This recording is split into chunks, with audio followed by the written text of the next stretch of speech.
Après avoir vu le potentiel de repos au niveau de la fibre nerveuse, nous allons voir maintenant le potentiel d'action uniquement au niveau d'une fibre nerveuse. C'est quoi c'est-à-dire un potentiel d'action? Vous savez que lorsque je stimule le neurone ou bien la fibre nerveuse, il y a un message nerveux qui va se propager tout au long de cette fibre.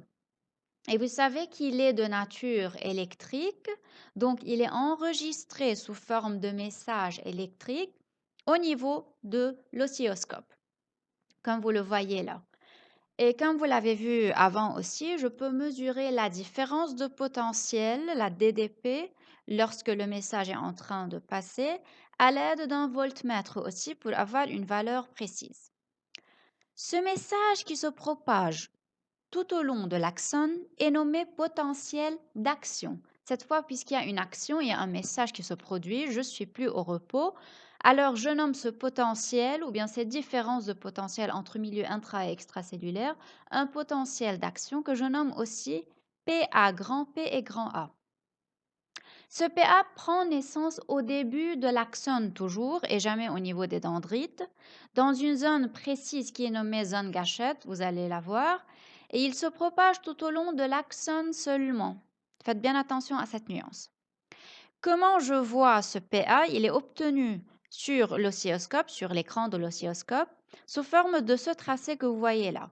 Donc j'ai toujours une ligne rectiligne au début, c'est le moins 70 millivolts. J'étais au repos au début. La stimulation va créer cette forme, ce PA. Donc, c'est une pique, ensuite une chute de moins de 70 millivolts et à la fin, je reviens au potentiel de repos au moins 70 millivolts. Lorsque je dis qu'il y a un PA qui se propage tout au long de l'axone, c'est toujours de la même façon. Je suis toujours au niveau d'une fibre nerveuse et non pas d'un nerf. Et le montage que vous voyez là, vous allez souvent le revoir dans d'autres exercices. On place un axone. Cette fois, c'est un axone géant pris d'un calmar qui est un animal marin. Il a vraiment des axones géants très très grands. On place cet axone dans un milieu physiologique. C'est un liquide qui ressemble au liquide présent dans notre corps. Donc l'axone va être dans son milieu naturel, comme s'il est dans son milieu naturel. Et de cette façon, il va me donner des résultats fiables, des résultats corrects. Je branche un stimulateur. Les électrodes donc, de stimulation sont liées à cet axone. Lorsque je stimule, cette fois la stimulation, puisque j'ai des électrodes, donc j'ai une stimulation de nature électrique. Alors, je vais stimuler l'axone. Cette stimulation va, si elle est suffisante, elle va créer un potentiel d'action, donc un message nerveux qui va se propager tout au long de l'axone. Ce message se propage, le PA se propage, il est reçu là à la fin de l'axone par une électrode réceptrice que je nomme électrode R. Donc lorsque vous voyez électrode R, c'est celle qui va recevoir le message qui passe et qui va l'afficher au niveau de l'écran de l'oscilloscope. Alors que lorsque vous voyez électrode S, ce sont les électrodes qui vont stimuler, électrodes stimulatrices. Alors voilà ce que j'obtiens au niveau de l'oscilloscope. Concernant la zone gâchette, voilà, elle se trouve toujours au début de l'axone, quelle que soit la nature du neurone. Donc voilà, dans un neurone bipolaire, c'est au début de l'axone, et puis le PA va se propager tout au long de l'axone. Pour le multipolaire aussi, c'est là que commence l'axone, et de même pour l'unipolaire, c'est là que commence l'axone, donc la zone gâchette est là. Vous pouvez la voir aussi sous le nom de cône d'implantation. Donc c'est là où s'implante le PA, où il va commencer pour continuer son trajet. Nous allons voir maintenant les phases d'un potentiel d'action. La stimulation du neurone entraîne en fait une déstabilisation de la membrane et par suite un changement de sa polarité. Si le potentiel membranaire, qui était de moins 70 lorsqu'il était au repos, s'il atteint moins 50 millivolts, qui est nommé seuil de dépolarisation ou bien seuil d'excitation, un PA peut se propager tout au long de l'axone. Il prend naissance au début de l'axone et il se propage. Un PA, c'est le potentiel d'action. En fait, suite à ce changement de potentiel de membrane qui atteint les moins 50 millivolts, il existe des canaux au niveau de la membrane, autres que les canaux passifs, qui sont nommés canaux voltage dépendants, soit NA+, soit AK+. Voltage dépendant, ça veut dire ils dépendent du voltage, ils attendent un changement de potentiel au niveau de la membrane pour s'ouvrir. Mais le problème que les canaux qui sont à Na+, sont beaucoup plus rapides que les canaux AK+. Alors, les Na+ vont s'ouvrir et les ions Na+ vont entrer massivement en très grande quantité à l'intérieur de la cellule, dans le milieu intracellulaire. Cette phase, elle est nommée la phase de dépolarisation parce que le potentiel, lorsque le Na+ va entrer, le potentiel va augmenter de moins 50 ou bien moins 55, ça dépend des références et de chaque fibre. Le potentiel va atteindre plus 30 millivolts ou bien plus 35 ou bien parfois vous le trouvez plus 40 millivolts. Alors cette première phase est nommée phase de dépolarisation. À la fin de cette phase, les canaux à Na+ vont se fermer, les canaux mauves que vous voyez, et les canaux à K+ vont s'ouvrir puisqu'ils sont lents, donc ils vont tarder à s'ouvrir. Dans cette phase, les K+, cette fois, ils vont sortir vers le milieu extracellulaire. Alors, je suis en train de perdre du milieu intracellulaire les charges positives, ce qui va faire abaisser le potentiel à une valeur négative. Voilà, je reviens au moins 70 millivolts à cause de cette perte d'ions positifs.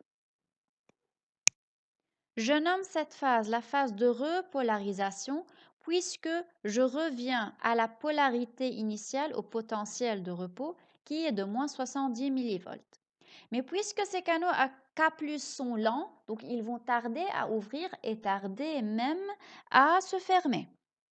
Et par suite, la DDP va diminuer encore plus en bas du potentiel de repos parce que je vais continuer à perdre des K+ du milieu intracellulaire. Les K+ vont continuer à sortir vers le milieu extracellulaire. Ce qui fait que la DDP va diminuer vers moins 80 millivolts ou moins 85 millivolts. Et je nomme cette phase la phase d'hyperpolarisation. Donc, c'est moins que le potentiel de repos encore.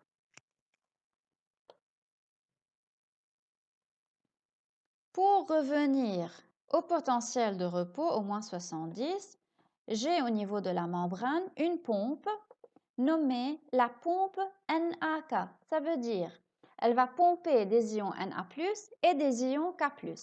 Alors, puisque les Na+ deviennent maintenant concentrés dans le milieu intracellulaire, elle va les prendre, elle va les rejeter dans leur milieu initial, dans le milieu extracellulaire.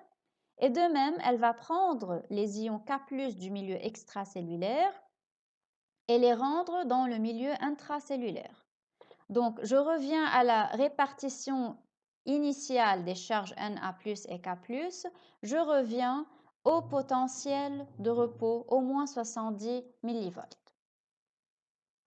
De tout ce que j'ai expliqué avant, c'est surtout ce graphe que vous devez retenir. Donc, ce sont les phases du potentiel d'action. Vous tracez deux axes, Y et X. Sur Y, n'oubliez pas de mettre les flèches, bien sûr. Le titre est DDP, ou bien différence de potentiel, ou bien potentiel membranaire. L'unité, c'est toujours le millivolt, petit m, grand V. Sur l'axe des X, vous mettez temps en millisecondes, en ms. Vous commencez toujours par le moins 70 millivolts. C'est le potentiel de repos, donc ligne droite. Ensuite, le moins 50 millivolts ou bien moins 55, c'est pareil. Vous écrivez seuil de dépolarisation ou d'excitation. Vous faites un petit arc de cercle. Et puis, vous tracez la phase de dépolarisation, donc qui va atteindre 35 millivolts ou bien 30 millivolts. Le 0, vous pouvez ne pas le mettre. Vous écrivez là tout près dépolarisation. Et puis, vous faites abaisser votre courbe jusqu'à moins 70 millivolts et vous écrivez repolarisation. Vous la faites baisser un petit arc qui descend moins que moins 70 millivolts. Vous pouvez là mettre une valeur qui est moins 75 millivolts ou moins 80 millivolts. Et puis, Je reviens au potentiel de repos.